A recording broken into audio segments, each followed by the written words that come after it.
Do you understand yet just how big this game is? The biggest game of the year when it comes to high school football. Number 1 St. John Bosco facing off against number 2 Mater Dei. Both teams coming into this 6-0 so far this season. St. John Bosco coming off their win against Servite 49-3. Mater Dei, the number 1 team in the nation last year. They have now won 23 games in a row. We'll see if they can make it 24 against the number 1 team in the nation.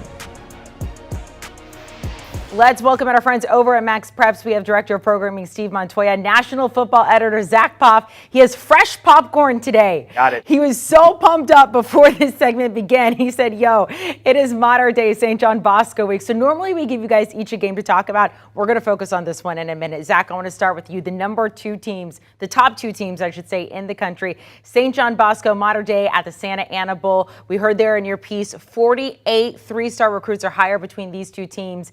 Give us an idea of what each team looks like heading into Friday. Yeah, and even on top of that, 48 3-star recruits are higher. There are 70 players combined in this game that have at least one FBS offer. So the talent is off the charts.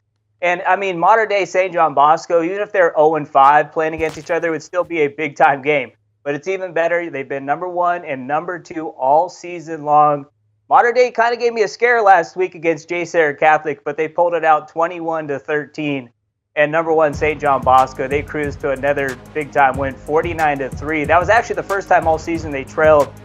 Last week, they were down 3-0, but then they scored the final 49 points. I mean, St. John Bosco, they've dominated everybody this year. They put the running clock on 5 of 6 opponents, but they have not played a team like Mater Dei this year. And when you look at Mater Dei, they've been through adversity this year. St. John Bosco hasn't. So that's going to be interesting to see on Friday if Mater Dei gets a lead and how St. John Bosco handles it. We've seen Mater Dei, especially with Elijah Brown, his entire career. He's 23-0 as a starting quarterback. He was in a very tight game against Bishop Gorman. They were down 21-7 earlier this year in the third quarter, and they reeled off the final 17 points. So we've seen Mater Dei battle adversity and still find a way to win. We haven't seen that same thing with St. John Bosco because they've dominated everybody. I'm not going to give a prediction yet. It's only Monday, but I'll give you an easy answer. I feel like whatever team establishes the run and runs the ball more effectively, that's going to be the team that wins at Santa Ana Bowl. But, you know, Mater Dei has really kind of dominated this series. You know, since 2016, they've won 7 of the 10. And one of the craziest stats before I let Steve hit on this game is Mater Dei has gone 77-3 since 2016. St. John Bosco is the only team to beat them during that period. The last time that Mater Dei lost to a team not named St. John Bosco was in 2015 in the Pac-5 semifinals against Corona Centennial. That is absolutely insane. Steve, I mean, just looking at that rivalry over the past decade or so, I mean, kind of explain to us just how intense it is between these 2 teams, especially with Mater Dei winning 7 of the last 10. I'm also curious, I mean, how much of a fire is under St. John Bosco heading into this one? Yeah, it's crazy to think when you think about it that these 2 teams are probably going to meet again in the playoffs. That's what's crazy, that the number 1 team and the number 2 team are from the same league in the same state. And that's crazy to me because usually, you know, it's a team from Texas or Florida or California or Georgia in that top 5 mix. No, these are 2 teams that play every single year, and it's a heated rivalry. I mean, you got great coaches in Bruce Rawlinson and Jason Negro. You have unbelievable talent. I mean, we've been talking about it so much, and you just have this rich history of really good games. And you're right, St. John Bosco has that taste in their mouth that they have something to prove here. Mater Dei beat them twice last year, and now we have St. John Bosco as the number 1 team in the country. So there's a little bit of pressure here that, hey, can we overcome these Mater Dei defeats and come back and win it this year?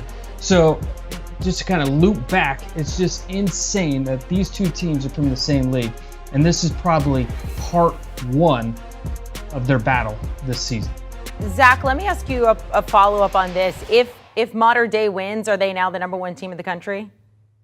Yeah, I mean, let's be real. That's the winner of this game controls their own destiny. If this, you know, the winner of this game finished the season undefeated, they're most likely about 99.999% going to be the number 1 team in the country, because after the Trinity League, you get to go in the CIF Southern Section Division I playoff bracket which is the toughest high school football playoff bracket in the country. You're going to have teams like Mater Dei, St. John Bosco, Corona Centennial, Long Beach Poly, Los Alamitos, Orange Lutheran, and a few of the other big-time programs in Southern California. Edison also, too, would beat Orange Lutheran. So, yeah, the winner of this game is going to control their own destiny and will most likely finish the year at number one if they do run the table. Also want to bring up the fact that this is the first time number one versus number two nationally is playing since 2019.